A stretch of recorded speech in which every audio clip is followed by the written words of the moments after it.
સુરતમાં ચોમાસા પહેલા જામેલા વરસાદી માહોલથી ખેડૂતોને નુકસાન થયું છે। ઓલપાડના કુરસદમાં ડાંગરને મોટા પાયે નુકસાન થયું છે। ખેડૂતોએ કાપણી બાદ ડાંગરને સૂકવવા મૂકી હતી।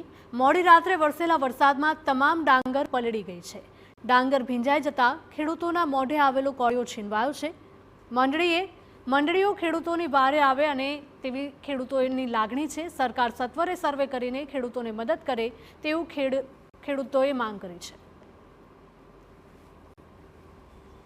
આ તમે જોઈ રહ્યા છો દ્રશ્ય પછાડી મારી કે મારા કેટલા વીંઘાના ડાંગર છે તે વરસાદથી અમે 2 કલાક વરસાદમાં બધો ભીજાઈ ગયો છે।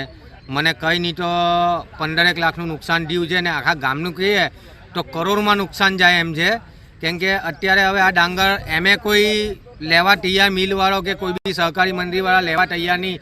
ભેજ છે, આમ છે, તેમ છે કરીને કોઈ લેતું નથી। હવે આ વરસાદને કારણે એ લોકો પકડશે કે બધો પાકનું નુકસાન થશે। ગત રાતે ખૂબ વરસાદ પડ્યો જેને કારણે આ સૂકવવા મૂકેલા ભાતમાં ખૂબ નુકસાન છે। સરકારશ્રીને એટલી નમ્ર વિનંતી છે કે આનું સર્વે બને ત્યાં સુધી જલ્દી કરે અને બધી સહકારી મંડળીઓ જે ભાત લે છે એ લોકોને એવો દબાણ કરી એવો ફોર્સ કરો કે એવો કંઈક એ લોકોને વાત કરો કે આવી પરિસ્થિતિમાં ખેડૂતનો થોડો ફાયદો વિચારે। દર વખતે પોતપોતાનો ફાયદો બધી પ્રાઇવેટ મંડળીઓ ઉઠાવે જ છે। તો આ સરકારશ્રીને એટલી નમ્ર વિનંતી છે કે ભાઈ આનું સર્વે જલ્દી કરે અને ખેડૂતોને યોગ્ય વળતર મળે એવું કંઈક કરો તો